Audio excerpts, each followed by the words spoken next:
The ultimate takedown. Blue suit, red dress, and the epic karma. What happens when a man brings his secret mistress to the most exclusive event of the year, unaware that his perfect wife already knows, and has a meticulously crafted plan for public humiliation? This is the story of Sinclair, a ruthless executive, his perfect wife Mayara, and his young mistress Mel. Tonight on a glamorous Miami mega yacht, Mel believes her dream is coming true, but this night of luxury is about to become the worst humiliation of her life, courtesy of the woman they both underestimated. Stay until the end, because this vengeance was truly epic. The cold marble and the blue suit. The sound of keys dropping onto the marble table echoed in the silence of the luxury apartment in Miami's Brickell area. Mayara looked up from her laptop, where she was reviewing the financial statements of her consulting firm, and watched Sinclair shuffle in, his tie loosened and hair disheveled. "Late again?" she asked, keeping her voice neutral. She no longer had the energy for arguments. Sinclair didn't even look at her. He headed straight to the bar and poured himself a double whiskey. "Had a meeting that ran late. The foreign investors are very demanding." Mayara closed the laptop with more force than necessary. They had been married for 12 years, and for the past 3, meetings that ran late had become her husband's favorite excuse. She wasn't foolish. She had built her own company from scratch and knew a lie when she heard one. "Sinclair, we need to talk about tomorrow's event," she said, standing up from the dining table.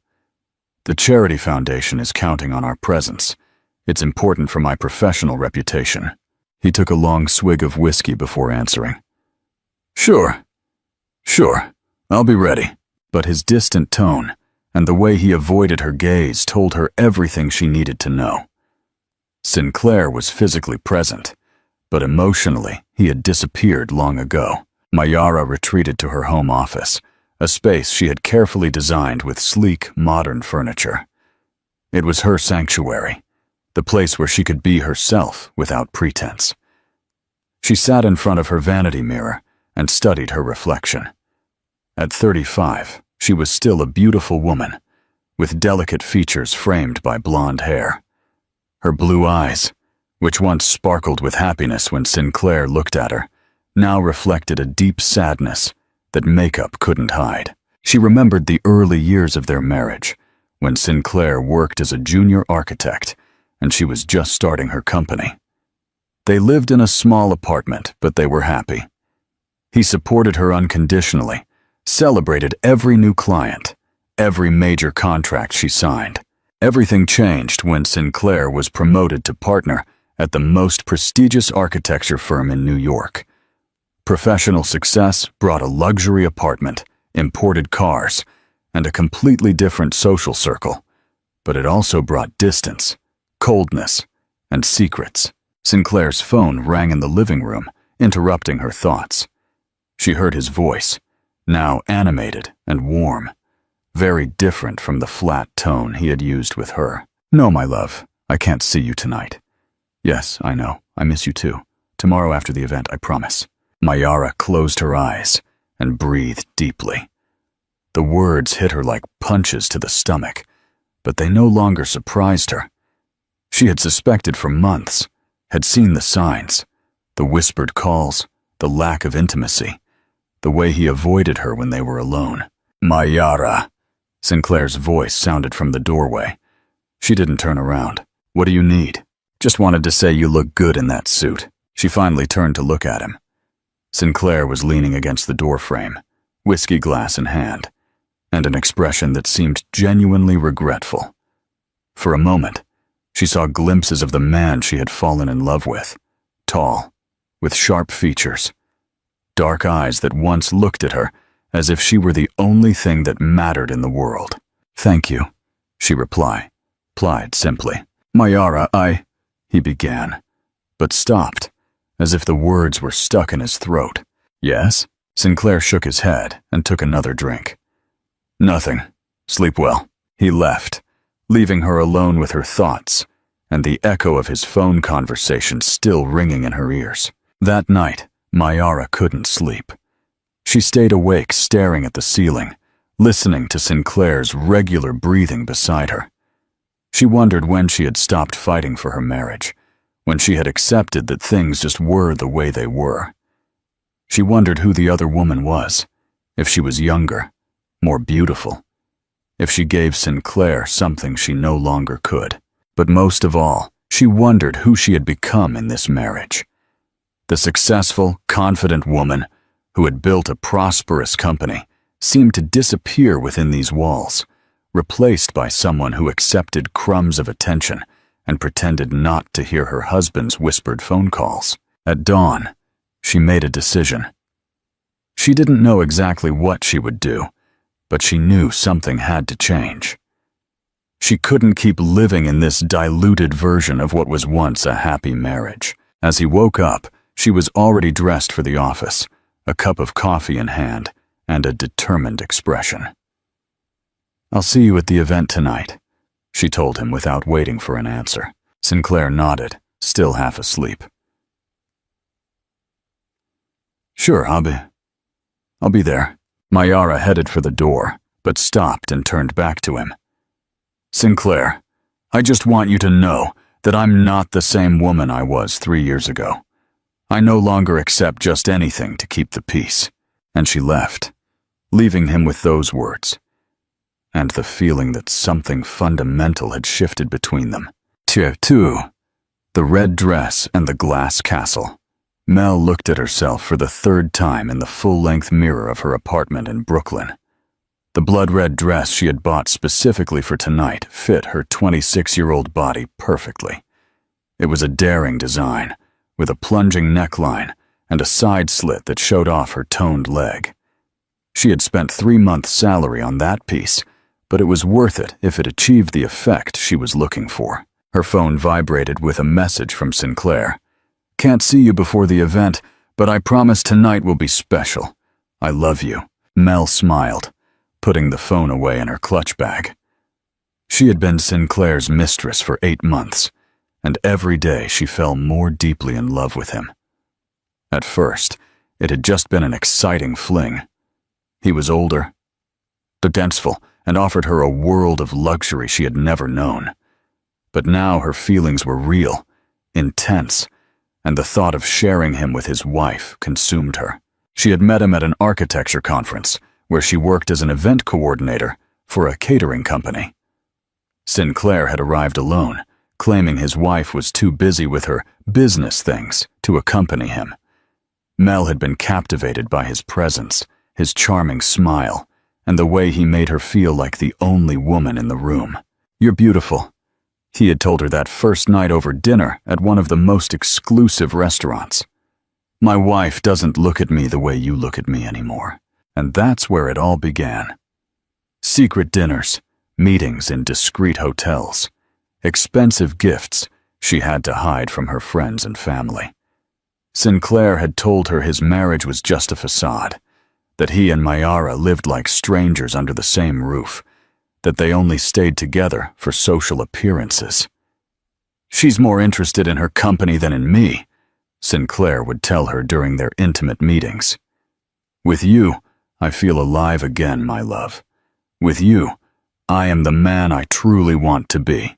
Mel had convinced herself that she was saving Sinclair from a loveless marriage. She had convinced herself that she deserved his happiness, that she deserved to have him completely to herself. And tonight, at the gala event, she would finally be in his world.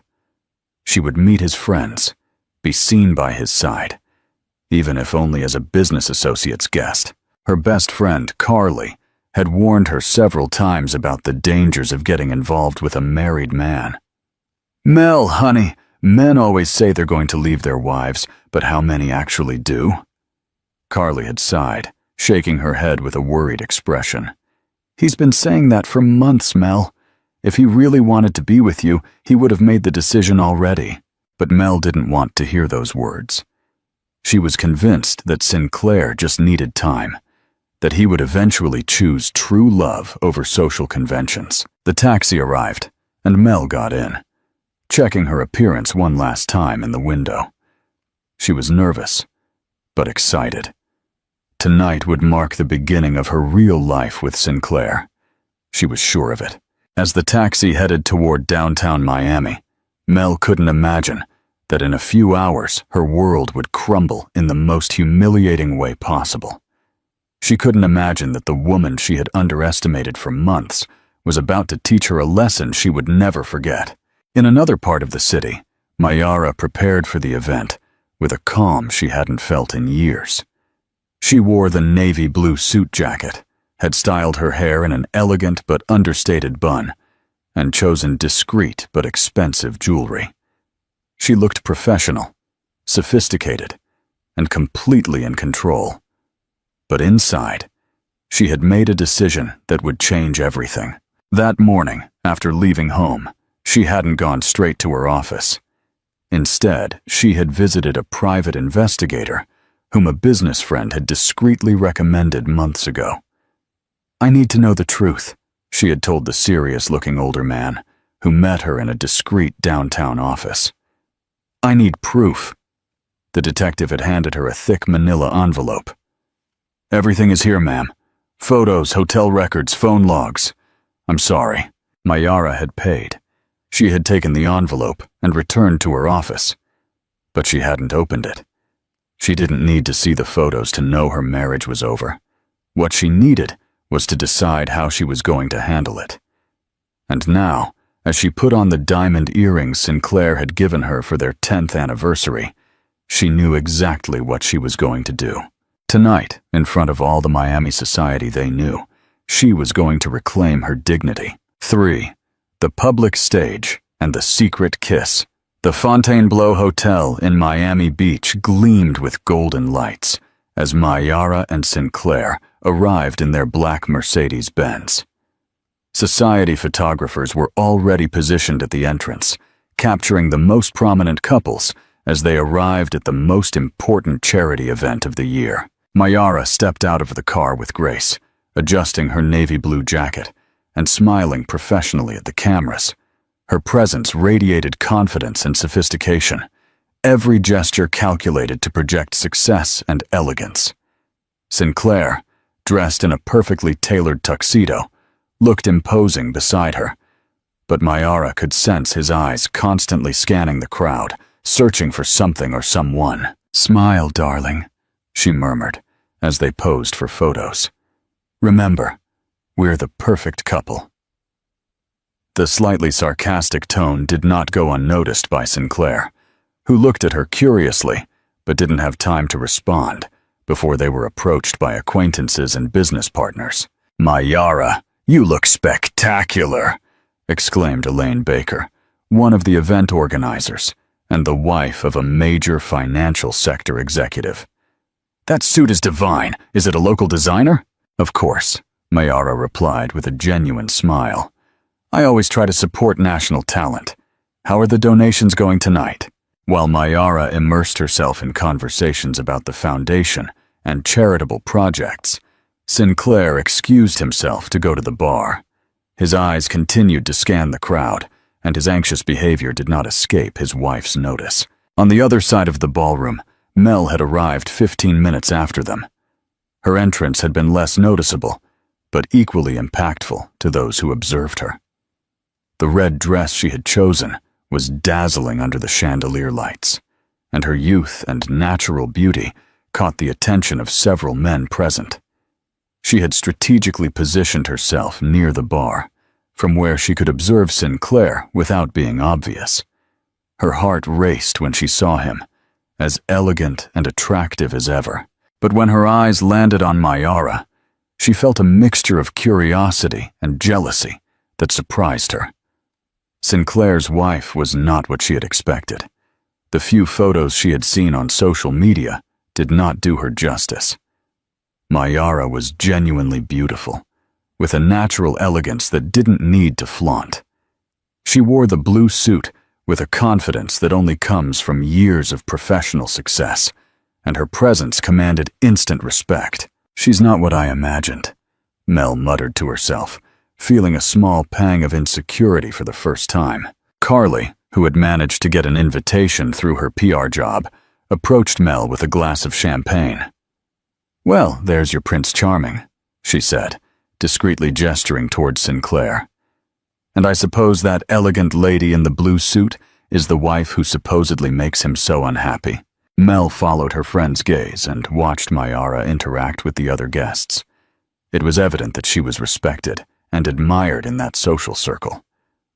Several prominent businessmen approached to greet her personally, and she handled every conversation with professionalism and genuine warmth. "She looks different from what I had imagined," Mel reluctantly admitted. "Different how? More beautiful? More successful? More sophisticated?" Carly asked ironically. "Mel, that woman doesn't look like someone who has neglected her husband. She looks like someone who could buy her husband if she wanted to." Mel didn't respond, but her friend's words unsettled her more than she cared to admit. Meanwhile, Sinclair had managed to position himself at the bar and discreetly sent Mel a message. "You look incredible. Meet me in the garden in 10 minutes. A few minutes later, both headed toward the hotel gardens, where soft lights and ambient music created an intimate atmosphere out from the main ballroom crowd. "Mel, my love, you're radiant," Sinclair murmured, taking her hand and leading her toward a more private area among the ornamental shrubs. "Thank you. Your wife also looks very good," Mel said, unable to stop the comment. Sinclair frowned slightly. "Why do you bring up Mayara? I thought tonight was about us." "It's just, I've been watching her, and she doesn't seem like the unhappy, neglected woman you described." Sinclair moved closer to her, taking her face in his hands. "My love, appearances are deceiving. Mayara is very good at keeping up facades, but you and I know the truth. We know what we have is real." He leaned in to kiss her, and Mel let herself be carried away by his comforting words and the passion she always felt when she was in his arms. What neither of them knew was that Mayara had noticed her husband's absence from the ballroom, and following a hunch, had gone out to look for him. From a window on the hotel's second floor, which overlooked the gardens, she could see them clearly. Sinclair with a young, beautiful woman, kissing passionately among the shadows. But instead of feeling the gut-wrenching pain she had expected, Mayara felt a strange, almost liberating calm. She finally had the visual confirmation she needed. There were no more doubts, no more false hopes of reconciliation. Her marriage was over, and she was free to make the decisions she had been putting off for months. She took out her phone and discreetly took several photos of the scene in the garden, not out of vengeance, but out of practicality. She knew the divorce would be complicated, especially with shared assets and social prestige at stake. After a few minutes, she returned to the ballroom with a serene smile on her face. Elaine Baker immediately approached her. "Mayara, dear, the mayor wants to meet you personally. He's heard so much about your work with women-led micro-businesses." "It would be a pleasure," Mayara replied, heading toward where a group of dignitaries was waiting. While conversing with the mayor and other important officials about her business projects and support for social causes, Mayara felt more like herself than she had been in years. Without the emotional burden of pretending her marriage worked, she could concentrate on what truly mattered: her work, her social impact, and her own future. When Sinclair and Mel returned to the ballroom separately, minutes apart, Mayara observed them with academic interest rather than emotional pain. Mel looked slightly nervous, constantly adjusting her hair and checking her makeup. Sinclair, for his part, headed directly toward the group where Mayara was, adopting the role of the attentive, proud husband. "Excuse the interruption," Sinclair said, placing a possessive hand on the small of Mayara's back. "I just wanted to join my wife in this important conversation." Mayara noticed the performance and smiled internally. "Of course, darling. I was just telling the mayor about our international expansion plans." The word "our" made Sinclair look at her curiously, but Mayara continued the conversation professionally, including him in the topics but making it clear that she was the leader of the projects mentioned. From her position near the bar, Mel watched the interaction between Sinclair and Mayara with increasing discomfort. The professional chemistry between them was evident, and the way other people treated them as a powerful, respected couple contrasted dramatically with the image Sinclair had painted of their marriage. Again, it didn't look like two strangers forced to keep up appearances. The evening continued with speeches about the Foundation's work, a charity auction where Mayara made a considerable donation that was applauded by the entire audience, and live music that invited couples to dance. When the music began, Sinclair extended his hand to Mayara. "Shall we dance, my love?" For the first time that night, Mayara hesitated. Dancing with him felt hypocritical, now that she knew for sure about his infidelity. But she also realized this might be the last time they acted as husband and wife in public. "Of course," she replied, taking his hand. On the dance floor, Sinclair held her close, and for a moment, Mayara could remember why she had fallen in love with him years ago. "You look beautiful tonight," he murmured in her ear as they turned slowly. "Thank you," she replied, without the emotional warmth those words usually generated. "Mayara, I feel like we've been distant lately. Maybe we could plan a vacation, just the two of us. Reconnect." She looked into his eyes, seeing for the first time in months an expression that seemed genuine. Could it be that he also realized they had lost something important? Or was this his way of easing his guilt? "We could talk about that," she replied neutrally. From the edge of the dance floor, Mel watched the couple with a heavy heart. The couple dancing in front of her didn't look like two strangers forced to maintain appearances. They looked like two people who shared history, intimacy, and a deep connection that transcended temporary problems. For the first time since her relationship with Sinclair began, Mel wondered if she really knew the man she had fallen in love with. For the washroom reckoning and the karma bomb, the charity auction had ended successfully, raising more funds than expected for the Foundation's educational programs.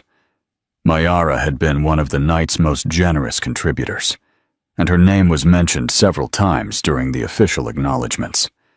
As the guests mingled during the post-cocktail, she headed toward the ladies' room to touch up her makeup and take a moment to process everything that had happened. She was finishing applying lipstick when Mel entered. The two women met face to face for the first time, reflected in the mirrors of the hotel's luxurious vanity. Mel immediately recognized Mayara, but pretended not to know who she was. However, she couldn't help but study her discreetly. Up close, Sinclair's wife was even more impressive. Her skin was flawless, her features delicate yet strong, and she carried a natural elegance that couldn't be bought or learned. Mayara, for her part, observed the young woman in the red dress with clinical interest. She was beautiful, definitely, with that youthful beauty that middle-aged men found irresistible. But there was something more about her, a vulnerability that Mayara recognized because she had seen it in the mirror during the last few years of her marriage. "Lovely dress," Mayara commented casually, putting her lipstick away in her small handbag. Mel started slightly. "Thank you. Your suit is also very elegant." "Thank you. Is this your first time attending this event?" "Yes, I came as a guest of an associate company." Mel felt uncomfortable with the lie, especially seeing Mayara's intelligent gaze. "How interesting. And what is your line of work?" Mel hesitated for a moment. "I coordinate corporate events." "Ah, that must be very demanding work, especially when complicated relationships with clients are involved." Mayara's tone remained friendly, but something in her words made Mel feel exposed. It was as if this woman could see right through her. "Sometimes it can be complex," Mel admitted, not knowing why she felt compelled to be honest. Mayara moved slightly closer, maintaining eye contact through the mirror. "Allow me to give you some advice, woman to woman. When one gets involved in complex situations, especially those involving married people, It's important to remember that things are rarely what they seem on the surface. Mel's heart began to beat faster. Was it possible that Mayara knew, or was it just a strange coincidence? "I'm not sure I understand what you mean," Mel murmured. Mayara smiled softly, but her blue eyes reflected a sharp intelligence. "I'm just saying that married men tend to tell very particular stories about their marriages when they want to justify certain decisions. But the reality is usually more complex than they admit." Mel felt as if the air in the washroom had become heavier. This woman definitely knew something, but her way of addressing the subject was so subtle that Mel couldn't be completely sure. "Well," Mel said, trying to maintain her composure, "I suppose every marriage has its particularities." "Exactly," Mayara replied, applying a final layer of lipstick. "For example, my husband and I have had our ups and downs, like all couples. But something I've learned after 12 years of marriage is that when a man truly wants to be with another woman, he doesn't look for elaborate excuses to justify it. He simply makes the decision and faces the consequences." The words hit Mel like a slap. The implication was clear. Sinclair had not chosen her over his marriage. He had chosen to have both, maintaining his marital life intact while enjoying an extramarital affair. "I should get back to the event," Mel mumbled, heading toward the door. "Of course," Mayara said kindly. "Enjoy the rest of your evening." When Mel left the washroom, she felt completely disoriented. Her legs trembled slightly as she walked back to the main ballroom. Mayara's words echoed in her mind, putting into perspective things she had chosen to ignore for months. If Sinclair really wanted to divorce Mayara to be with her, why hadn't he taken any concrete steps in that direction? Why did he continue to live with his wife, attend social events as a perfect couple, maintaining all the appearances of a solid marriage? Mel headed to the bar and ordered a double whiskey, needing something strong to calm her nerves. While waiting for her drink, she felt a presence beside her. "Mel?" It was Carly, who had been watching from afar. "You look pale. What happened?" "I think I just talked to Sinclair's wife," Mel murmured, taking the whiskey and downing it in one gulp. "What? Did she recognize you?" "I don't know, but she said things. Carly, I think she knows about us." Carly looked toward where Mayara had returned to the ballroom, conversing animatedly with a group of businessmen. "Mel, that woman doesn't look like someone who just found out her husband is cheating on her. She looks completely composed." "Exactly, and that's what scares me." Meanwhile, Mayara had returned to her social role with renewed energy. The encounter in the washroom had confirmed her suspicions about her husband's mistress. Mel was young, beautiful, but also naive.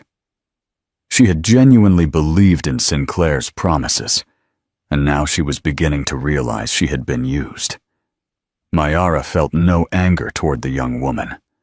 Instead, she felt a mixture of pity and understanding. She herself had been naive once, believing in promises that turned out to be empty. Her phone vibrated with a text message from her lawyer. "Documents ready for tomorrow. Proceed?" Mayara quickly typed. "Yes, proceed." "Mayara," Sinclair's voice interrupted her.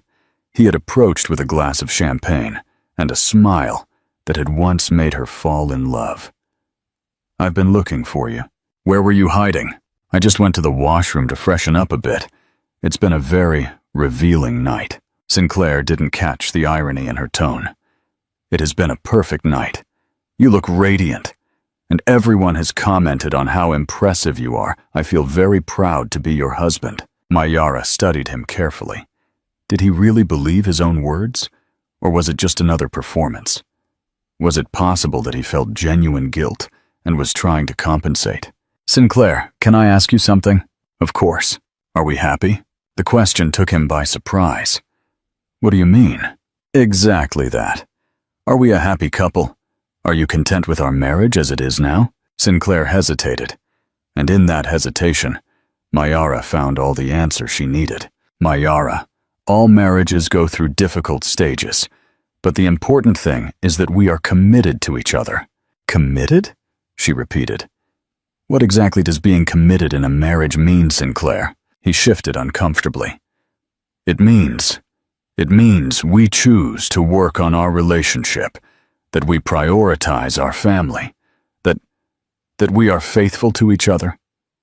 The question hung in the air between them like a sword. Sinclair looked at her with eyes that reflected surprise and something that might have been panic. "Of course," he finally replied, but his voice lacked conviction. In that moment, Mayara made a decision. She wasn't going to confront him tonight. She wasn't going to make a scene in public, but she wasn't going to continue pretending she didn't know the truth either. "Good," she said simply. "I just wanted to make sure we were on the same page." She walked away to join another conversation, leaving Sinclair confused and worried. From the other side of the ballroom, Mel had been watching the interaction between Sinclair and Mayara. The body language between them seemed tense, but not hostile. They seemed to be having a serious, even intimate conversation. Again, it looked nothing like the image of two strangers trapped in a loveless marriage that Sinclair had painted for her. Carly approached with another glass of wine. "Mel, we need to talk." "About what?" "About what you're going to do when you realize that man has been lying to you from the beginning." Mel didn't answer, but in her heart, she knew her friend was right. The seeds of doubt that Mayara had planted in the washroom were beginning to sprout, and with every observation of the night, it became clearer that she had been deceived. The evening continued, but the atmosphere had subtly changed for the three protagonists of this drama. Mayara moved through the ballroom with new freedom, knowing she no longer had to protect a marriage that had ended long ago. Sinclair felt uneasy, sensing that something fundamental had shifted, but unable to pinpoint exactly what. And Mel struggled with the growing realization that the man for whom she had sacrificed so much had perhaps never intended to leave his wife. When the event began to wind down, and couples started saying their goodbyes and heading toward the exit, all three knew that the true confrontation was yet to come. The unexpected liberation and the final confrontation. The week following the gala event passed in a strange tension for everyone involved. Mayara had returned to her normal routine, but with a different energy. She no longer wasted time trying to mend conversations with Sinclair or waiting for signs of affection from him. Instead, she focused completely on her work and on finalizing the legal arrangements she had been putting off. Sinclair, for his part, felt uneasy. Something in Mayara's behavior disturbed him, though he couldn't pinpoint exactly what. She wasn't cold or hostile. She just seemed disconnected, as if she had made an important decision of which he was not a part. On Friday afternoon, Mayara arrived home earlier than usual and found Sinclair on the terrace, talking on the phone in a low voice. Seeing her, he quickly cut the call. "You're home early," he commented, approaching to give her a kiss on the cheek that she didn't reject, but didn't return either. "I finished my week's pending tasks. Sinclair, we need to talk." Something in her tone immediately put him on alert. "Of course, what do you want to talk about?" Mayara headed towards the living room and sat on the sofa, gesturing for him to sit across from her. She had a manila envelope in her hands, the same one she had received from the private investigator days ago. "I want to talk about our marriage, about where we really are, not where we pretend to be." Sinclair sat down slowly, his eyes fixed on the envelope she was holding. "Mayara, if there's something bothering you, we can work on it. We've overcome problems before." "Have we overcome this before?" she asked, opening the envelope and taking out several photographs which she placed on the coffee table between them. The images clearly showed Sinclair with Mel on different occasions, leaving a hotel, dining at an intimate restaurant, kissing in the hotel garden during the gala. The photographs were sharp and incontrovertible. Sinclair remained completely motionless, his face draining of all color. For several seconds he said nothing, simply staring at the photos as if he couldn't process what he was seeing. "Mayara, he began, but she raised a hand to stop him. "Don't say you can explain it. Don't say it's not what it looks like. And please don't insult me by saying it was a mistake." Sinclair closed his eyes and ran his hands through his hair. When he looked at her again, there was something different in his expression, a mixture of relief and terror. "How long have you known?" "Officially for a week. Unofficially, I've suspected for months." "Why didn't you say anything before?" Mayara leaned back on the sofa, studying him calmly. "Because I needed time to process my own feelings before confronting yours. I needed to know if I wanted to fight for this marriage, or if I was ready to let go." Sinclair leaned forward, resting his elbows on his knees. "Mayara, what I have with that woman doesn't mean I don't love you. Do you love her?" The direct question caught him off guard.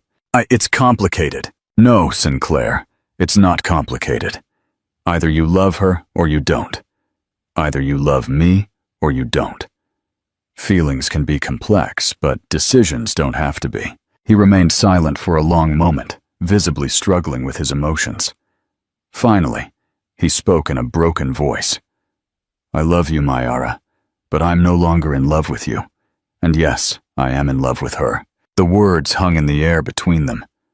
To Sinclair's surprise, Mayara didn't break down, didn't cry, didn't scream. Instead, she nodded as if confirming something she already knew. "Thank you for being honest, finally. Is that it? You're not going to fight? You're not going to ask me what I did wrong, or what you can do to fix it?" Mayara smiled sadly. "Sinclair, I stopped fighting for us over a year ago. I just hadn't realized it until now." She stood up and walked to the window, watching the city of Miami stretch out before them. "You know what I realized during these days? That I've been acting like an ignored wife for so long that I had forgotten what it feels like to be a complete and confident woman." Sinclair walked up to her. "Mayara, it doesn't have to end like this. We can go to marriage counseling. We can." "No." Her voice was firm, but not hostile. "I'm not going to compete for the attention of my own husband. I'm not going to beg for love that should be given freely. And I'm not going to stay in a marriage where I'm the second option." "You were never the second option." "Yes, Sinclair, I was.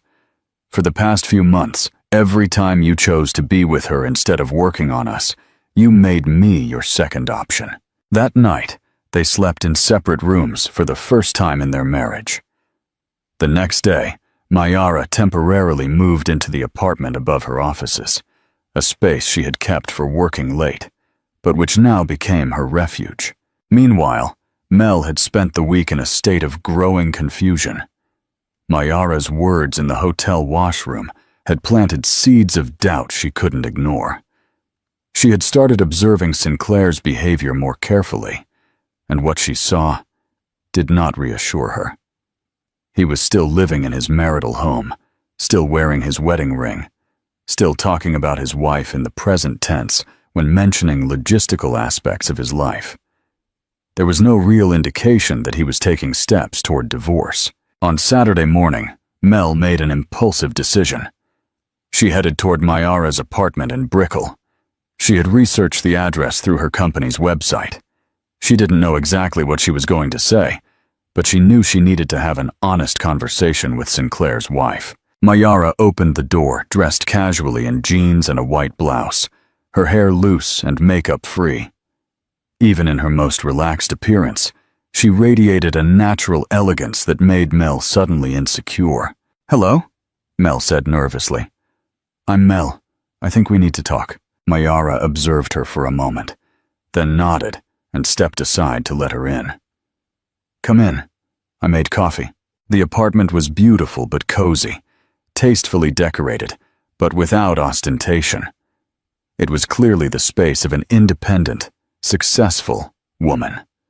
They sat in the living room, each with a cup of coffee, looking at each other with curiosity and cautious respect. "I suppose you know who I am," Mel began. "Yes, And I suppose you know that I know who you are. Mel nodded, feeling strangely relieved that they could talk openly. How long have you known about us? Officially for a week. Unofficially, I've suspected for months. Why didn't you say anything before? Why didn't you confront Sinclair? Mayara took a sip of coffee before answering. Because I needed time to process my own feelings. Finding out your husband is cheating forces you to face truths about your marriage that you may have been avoiding. Mel felt uncomfortable with the mature, thoughtful answer. She had expected to find a hurt, furious woman, not someone so serene and introspective.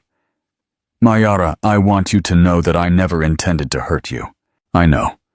And I also know that Sinclair probably told you that our marriage was already broken, that we were two strangers living under the same roof. Mel nodded, surprised by the accuracy of the observation. He told you he was going to ask me for a divorce. Yes, he said he was just waiting for the right time. Mayara smiled without humor. Mel, may I ask how old you are? 26. When I was 26, I also believed that married men who said they were going to leave their wives would actually do it. Now, at 35, I understand that men who truly want to end their marriages simply do it. They don't look for elaborate excuses or wait for the perfect moment.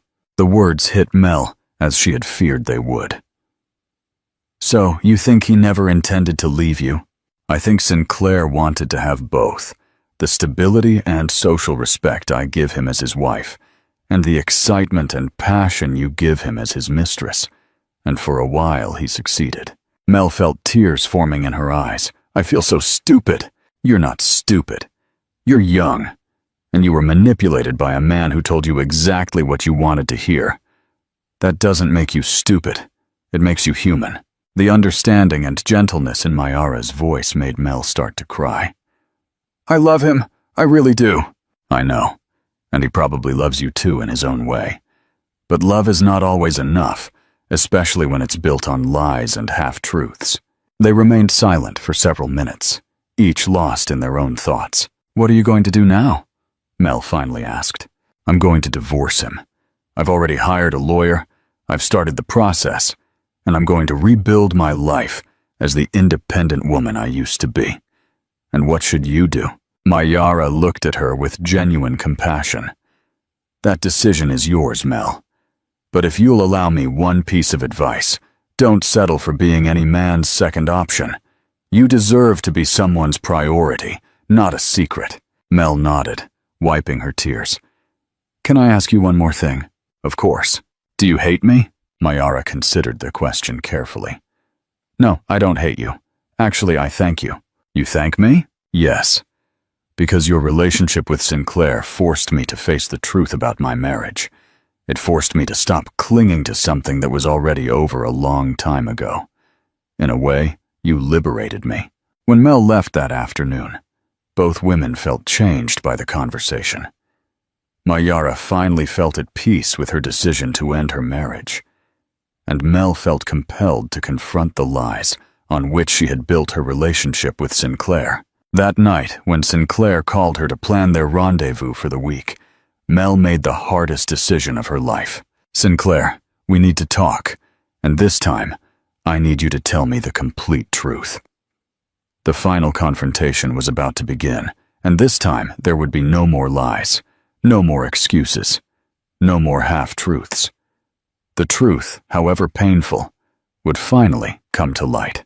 6. Reinvention and the sweetest karma.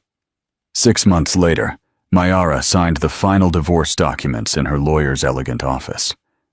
The process had been more amicable than she had expected. Sinclair had not fought for the assets. He had accepted the proposed terms, and both had handled the separation with the dignity their years together deserved. Her consulting firm had grown exponentially during these months.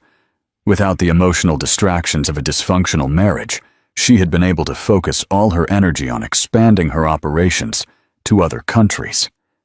The expansion she had mentioned at the gala had materialized into real contracts with companies in Mexico and Chile. She left the lawyer's office feeling a freedom she hadn't experienced in years. Her phone rang as she walked to her car. Ms. Mayara, this is Carly.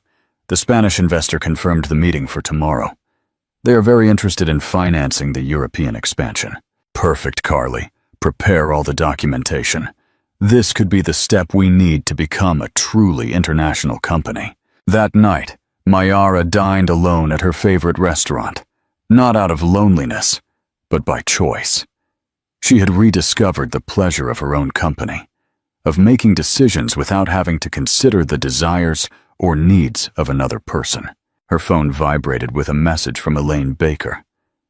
Mayara, darling, will you be available to be the keynote speaker at next year's gala? We want to highlight inspiring women entrepreneurs. She smiled as she replied. It would be an honor. In another part of the country, Mel had moved back to Atlanta 3 months ago. After her conversation with Mayara and the final confrontation with Sinclair, she had decided she needed distance from Miami and everything it represented. She had quit her job in corporate events and accepted a position at a digital marketing firm run by young women entrepreneurs. Her relationship with Sinclair had ended in the most predictable way. He had promised to change, swore he would divorce immediately, pleaded for another chance. But Mel had already seen the truth and could not unsee it. It's not about whether you love me or not, she had told him during their last conversation. It's about the fact that you built our relationship on a fundamental lie, and I participated in that lie because I wanted to believe it was true. Now, working on a campaign for a cooperative of artisan women, Mel felt like she was building something authentic for the first time in years.